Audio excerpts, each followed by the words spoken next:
Hi sir. Anitha sir, junior artist. చెప్పండి, ఎట్లా సొసైటీలో చాలా వరకు ఈ మధ్యకాలంలో చూస్తున్నాం, భార్యలు భర్తలు చెప్పడం, భర్తలు భార్యలు చెప్పడం, ఏం చెప్తారు సార్? భార్య భర్తను చంపడం అనేది అది నేను ఒప్పుకోవట్లేదు. భర్త భార్యను చెప్పడం అనేది ఒప్పుకోవట్లేదు. అది ఏంటంటే జీవహింస. బట్ ఏంటంటే అక్కడున్న సిచ్యువేషన్ ఏంటో తెలుసుకోవాలి ఫస్ట్. ఇప్పుడు కోర్టులో కేసు వేసినా కూడా దాన్ని రెండు సైడ్లు చూసి జడ్జిమెంట్ చేస్తారు. సో అది మనకు రెండు సైడ్లు తెలియనప్పుడు మనం ఏం మాట్లాడలేదు. ఫస్ట్ థింగ్ అది.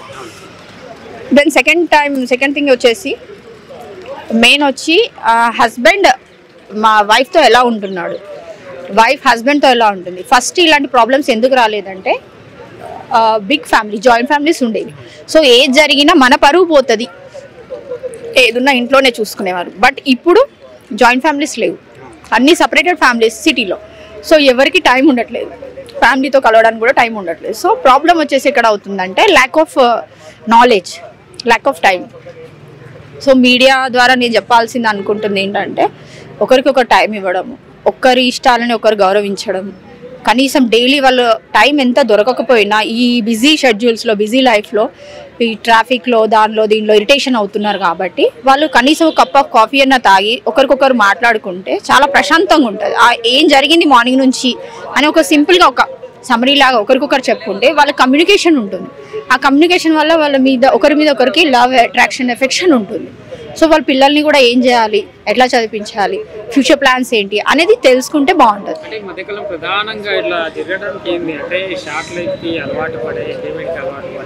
మెయిన్ చెప్పాలంటే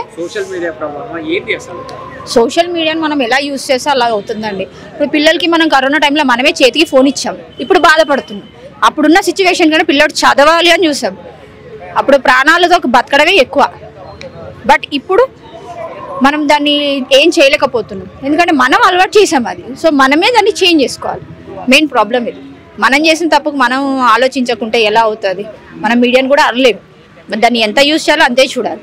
ఒకప్పుడు టీవీ పెట్టేవాళ్ళు, హాఫ్ అన్ అవర్ 1 అవర్కి ఎక్కువ పెట్టేవాళ్ళు కాదు. ఇప్పుడు టోటల్ డే మొత్తం చూసినా చూడకుండా రన్ అవుతుంది. సో అది మన యూసేజ్ మీద ఉంటుంది, ఏదన్నా సరే. అంతే. మధ్యకాలంలో రోజు జరుగుతున్న ఈ సంఘటనలను చూసి దాదాపు ఇప్పటికి 30 సంవత్సరాలు దాటిన వాళ్ళు కూడా పెళ్లి అంటే భయపడే పరిస్థితి వస్తుంది, అబ్బాయిలకు కానీ అమ్మాయిలకు కానీ. Stress, mental stress. అంటే ఇలాంటి సంఘటనలు చూసి కూడా మెంటల్ స్ట్రెస్, ఒకరికొకరు అండర్స్టాండింగ్ లేక, ఒకరి ఫ్యామిలీ మీద ఒకరికి ఇంట్రెస్ట్ లేక, ప్యాషన్ లేక. ఒకప్పుడు మర్యాద, గౌరవం, ఒక ఫ్యామిలీ మెంబర్ వచ్చారంటే అన్ని పనులు పక్కకు పెట్టుకొని వెళ్ళి ఫస్ట్ వాళ్ళని మీట్ అవ్వాలి. కానీ ఇప్పుడు అక్కడ వచ్చి కూర్చున్నారంటే ఫోన్ ఫస్ట్, తర్వాత ఎవరన్నా, అట్లా అయిపోయింది సిచ్యువేషన్. సో దీన్ని ఎంతవరకు వాడాలో అంతవరకు వాడితే బాగుంటుంది అనుకుంటున్నాను. మెయిన్ అంటే మారల్స్. పిల్లలకు మనం నేర్పించేది ఏముంది ముందు? మారల్స్. ఇన్ని లక్షలు పోసి స్కూల్స్కి పంపించి లాభం లేదండి. నువ్వు గవర్నమెంట్ స్కూల్లో చదివినా, ప్రైవేట్ స్కూల్లో చదివినా నీకు మారల్స్ లేకపోతే వేస్ట్. నువ్వు ఎదురువాడితో ఎలా మాట్లాడాలో నీకు తెలియకపోతే నువ్వు లక్షలు సంపాదించి కూడా వేస్ట్ అని నా అభిప్రాయం. అంటే అరేంజ్ మ్యారేజ్ కానివ్వండి, లవ్ మ్యారేజ్ కానివ్వండి, చేసుకునేప్పుడు బాగానే చేసుకుంటాం, కొన్ని రోజులు కూడా కలిసి ఉండక ఇలాంటి దారుణాలు చేయడానికి. అదే సార్ నేను అనేది, అండర్స్టాండింగ్. ఒకరికొకరు మ్యూచువల్ అండర్స్టాండింగ్ ఉండాలి. నీ ప్లాన్స్ ఏంటి, నీ గోల్స్ ఏంటి. ఇప్పుడు ఒకరి గోల్స్ ఒకరికి తెలియాలి. తెలియకపోతే ఆబ్వియస్లీ డిస్టర్బెన్సెస్ వస్తాయి, గొడవలు అవుతాయి, తిట్టుకుంటారు, కొట్టుకుంటారు. అది ఎంతవరకు పోతుందో ఎవరు చెప్పలేరు. మధ్యవర్తికి చెప్పుదామంటే ఎవరు ఉండరు మధ్యలో. ఒకవేళ వచ్చినా కూడా వాళ్ళకి చెప్పినా వేస్ట్. ఒకసారి, 2 సార్లు, 3 సార్లు, అంతకన్నా ఎక్కువ ఎవరు భరించలేరు. ఇవాళ రేపు ఎవరికి టైం ఉంది చెప్పండి? సో మీ ఇష్టం అంటారు. సింపుల్గా డైవర్స్ అవ్వడం కారణం ఇది. మెయిన్ ఓపికలు ఉన్నారు. ఒకరికి కోపం వచ్చిన భరించుకోవాలి, నమ్మించుకోవాలి.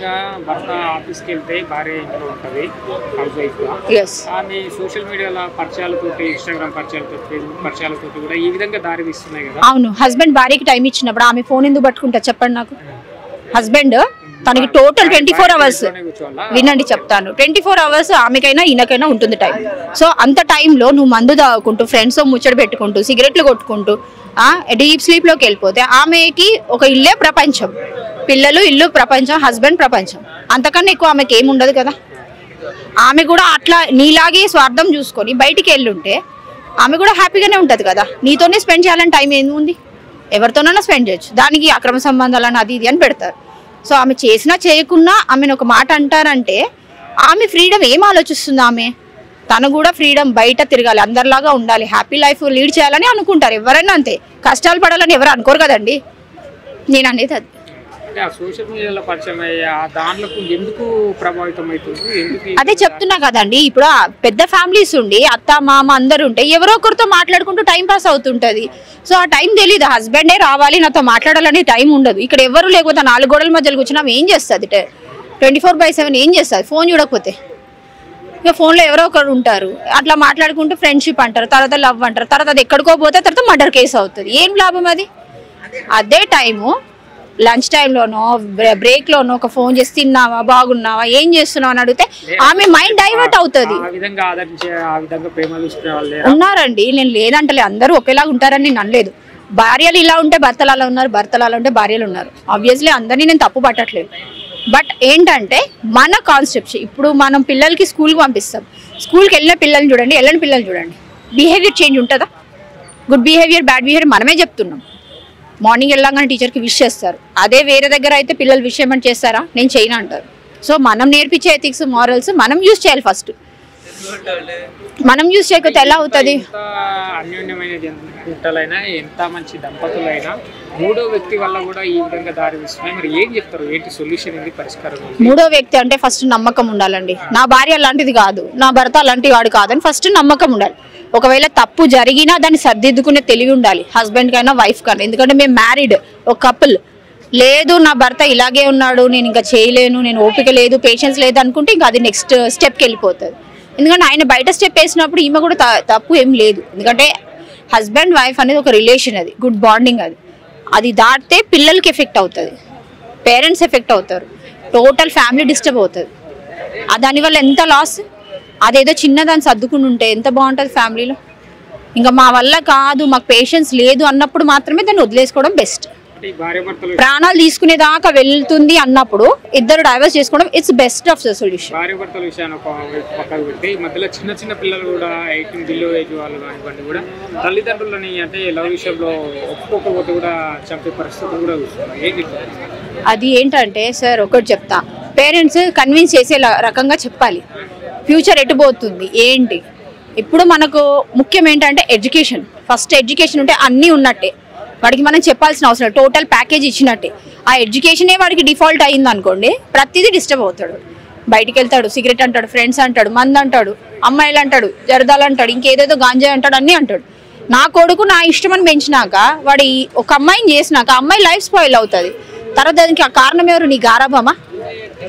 తల్లిగా తండ్రిగా ఫస్ట్ బాధ్యత పెట్టుకొని పిల్లల్ని కరెక్ట్గా మనం పెంచితే ఆబ్వియస్లీ వచ్చే అమ్మాయి కూడా హ్యాపీగా ఉంటుంది. కూతురులాగా చూసుకోవాలి కోడల్ని నువ్వు, కానీ కోడలు నువ్వు అని దూరం పెట్టి కూతుర్ని పై దగ్గర తెచ్చుకుంటే అది తప్పు. అది అంటే ఇలాంటి విషయాలలో కూడా ప్రభుత్వాలు కానివ్వండి, లేకుంటే కొంచెం ఇండస్ట్రీకి సంబంధించిన వాళ్ళు కానివ్వండి, ఏమన్నా అవేర్నెస్ కల్పించే విధంగా కూడా ఏమన్నా చేస్తే బాగుంటుంది. కౌన్సిలింగ్స్ చేస్తారండి, వాళ్ళు చెప్పే వరకు చెప్తారు, కానీ వీళ్ళు చేంజ్ అవ్వాలి కదా మైండ్ సెట్. ఫస్ట్ మన వాళ్ళు మైండ్ సెట్ చేంజ్ చేసుకొని అరే ఇలా ఉంటే బాగుంటుంది, ఈ రూట్లో వెళ్తే బాగుండదు అని వాళ్ళు ఆలోచించుకుంటే బాగుంటుంది. ఎందుకంటే చెప్పేవాడు ఎన్నో చెప్తారు, కానీ వీళ్ళ మైండ్ సెట్ చేంజ్ చేయాలి. ఇప్పుడు వాళ్ళు ఫ్యామిలీ కౌన్సిలింగ్లో ఏమంటారు, చేంజ్ చేస్తాం మేడం మేము అనేసి కౌన్సిలింగ్ ఇస్తారు, హస్బెండ్ వైఫ్కి కానీ లవర్స్కి కానీ ఇస్తారు. బట్ వాళ్ళ ఫ్యామిలీ మెంబర్స్ ఎట్లా ఉంటారంటే దానికి రివర్స్ ఉంటారు. వాళ్ళు చెప్తే మీరేనేదేంట్రా మేము లేమా అంటారు. తర్వాత బాధపడేది ఎవరు? ఎన్ని రోజులు ఉంటారు ఫ్యామిలీ మెంబర్స్? పేరెంట్స్. ఎవరికైనా ఇప్పుడు కరోనా తర్వాత గ్యారంటీ ఇవ్వగలుగుతారా మీరు ఇన్ని రోజులు బతుకుంటారని? అట్లా చాలా ఫ్యామిలీస్ నేను చూశాను. అలా చెడగొట్టి ఫ్యామిలీస్ని రోడ్డు మీద వేసిన వాళ్ళు చాలా మంది ఉన్నారండి, చాలా సఫర్ అవుతున్నారు. ఒక తోడు నీడ ఉండాలి, అది ఖచ్చితం. అది హస్బెండ్ వైఫ్ వాడు ఎంత ఉన్నవాడన్నా లేనివాడన్నా ఉండాలి. నాకు తెలిసిన వరకైతే నేను చెప్తున్నాను. ఆ తర్వాత చాలా బాధపడతారు వాళ్ళు. చేంజ్ అవ్వాలి, ప్రతి ఒక్కరు చేంజ్ అవ్వాలి. ఏంటంటే ఒక మెసేజ్ ఎందుకు చెప్తున్నా అంటే నాకు ఎక్స్పీరియన్స్ కాబట్టి నేను చెప్పగలుగుతున్నాను, లేదు ఇంత నేను చెప్పలేను. ఎక్స్పీరియన్స్ అయితే చెప్పగలను. Thank you sir.